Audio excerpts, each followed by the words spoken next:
देखिए, महाकुंभ 2025 को लेकर के हमारी तैयारियां दो भागों में है।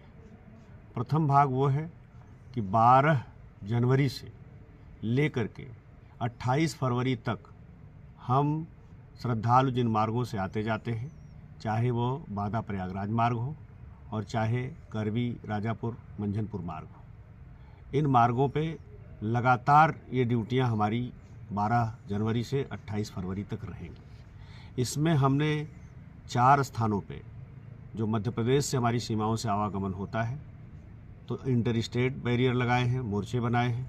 इसी तरह से 4 स्थानों पे इंटर डिस्ट्रिक्ट भी बैरियर मोर्चे हमारे बने हुए हैं। इन पे बाकायदा हमने मजबूत मोर्चे बनाए हैं ताकि अगर कोई टेररिस्ट घटना जैसी या किसी बड़े अपराधी जैसे इस आयोजन को डिस्टर्ब करने की कोई कोशिश करें तो मौके पे फोर्स उनका मुकाबला कर सके। इनके अलावा ये 8 बैरियर्स पे मोर्चे तो हैं ही, 2 जनपद में महत्वपूर्ण ऐसे चौराहे हैं जहां से हमें ज़रूरत पड़ने पे डाइवर्जन करना है और वहां से भारी यातायात गुजरेगा रोज़, तो वहां भी।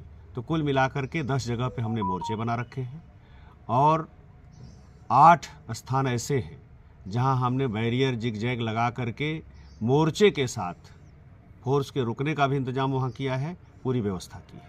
इसके अलावा 22 स्थान सड़कों पे ऐसे हैं जहां हमने जिग जैग बैरियर लगाए हैं ताकि लोगों की स्पीड कम हो, और पिकेट भी लगा रखी है जिससे कि लोगों को पुलिस की प्रेजेंस मार्ग पे हमेशा महसूस होती रहे और श्रद्धालु सुरक्षित रहे। साथ ही साथ हमने 5 मोबाइल, जो हमारी यूपी 112 की मोबाइल है, थाने की, चौकी की मोबाइल है, उसके अलावा 5 अतिरिक्त मोबाइल हमें रेंज हेडक्वार्टर से अलॉट हुई हैं। उनको भी हम इस पे मोबाइल दस्ते के रूप में राउंड द क्लॉक चलाएंगे। ये हमारी व्यवस्था पूरी मुकम्मल 1 महीने के लिए है। इसके लिए हमें एक कंपनी ITBP बाहर से मिली है, रेंज से कुछ फोर्स मिला है, एक फ्लड प्लाटून मिला हुआ है।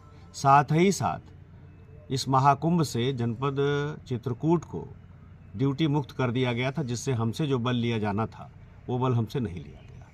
तो हमारे पास पर्याप्त फोर्स है और हम इस कुंभ को सकुशल संपन्न कराने के लिए पूरी तरह से कटिबद्ध हैं।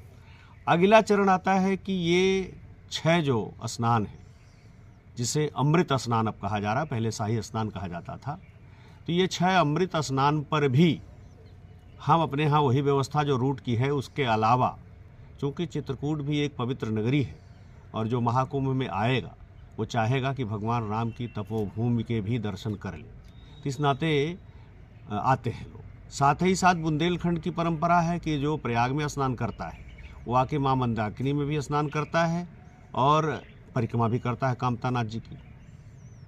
तो अमावस्या मेला जैसा आपने देखा है कि हर महीने की अमावस्या को लगता है, तो जिसमें हम मान के चलते हैं जो उसमें कम भीड़ आती है उसमें भी 3 लाख 4 लाख लोग आते हैं। तो उसी मानक के आधार पर हमारी पार्किंग, हमारी पिकेट ड्यूटी, हमारी सेक्टर जोन व्यवस्था D-1 से लेकर के D+2 तक रहेगी। यानी जब अमृत स्नान महाकुंभ में होगा उससे 1 दिन पहले से वो हमारी सारी ड्यूटियां खड़ी हो जाएंगी और अमृत स्नान खत्म होने के 2 दिन बाद तक चलेंगी, ताकि श्रद्धालु जब वापस जा रहे हों तो सुगम सुरक्षित यातायात के साथ अपनी पूजा अर्चना करते हुए वो वापस घरों को पहुंच जाए। ठीक सर।